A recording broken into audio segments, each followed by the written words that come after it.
5.3 is about IR verbs that are regular and in the present tense. Now, in Chapter 3, we reviewed, because hopefully you already learned this in French 1, are irregular IR verbs. Irregular IR verbs like dormir, sortir, and partir. And with those, it ended in S, S, and a T here, and then ONS, EZ, ENT, sort of like those ER verbs.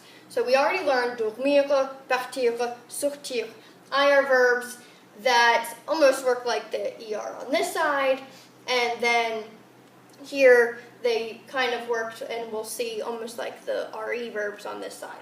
So we talked about that. Let's talk about the regular IR verbs, how most IR verbs work. So most IR verbs, we refer to it as the second conjugation, and they just work like the ER verbs. We take off the IR and then we add our endings.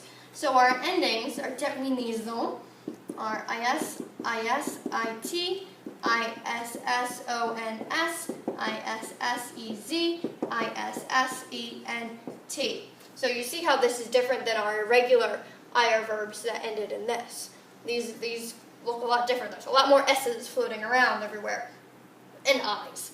So IR, regular verbs, this is what we do. An example is finir.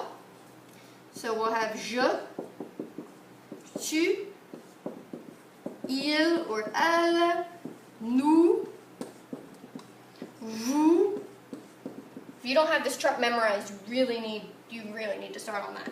This chart is how we're going to talk about all of our verbs. So we have our singular on this side, one, that means it's referring to one person, I, you, he. Our plural, we, you all, they. These are plural.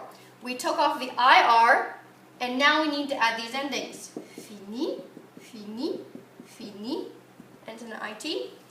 Finissons, finissez, finisse. Okay, I'm not saying finissent, finisse. So that brings out a point here when we're speaking, okay, in French with our ER verbs. For instance, il joue, or plural, il joue, you cannot hear the difference because I didn't pronounce this S and I didn't pronounce the end of this. Il joue, il joue. You can't tell just by hearing if it's singular or plural. You would have to listen to the whole context. But when we come to the regular IR verbs, you can hear the difference. Listen, il finit, il finisse. So you hear the S here.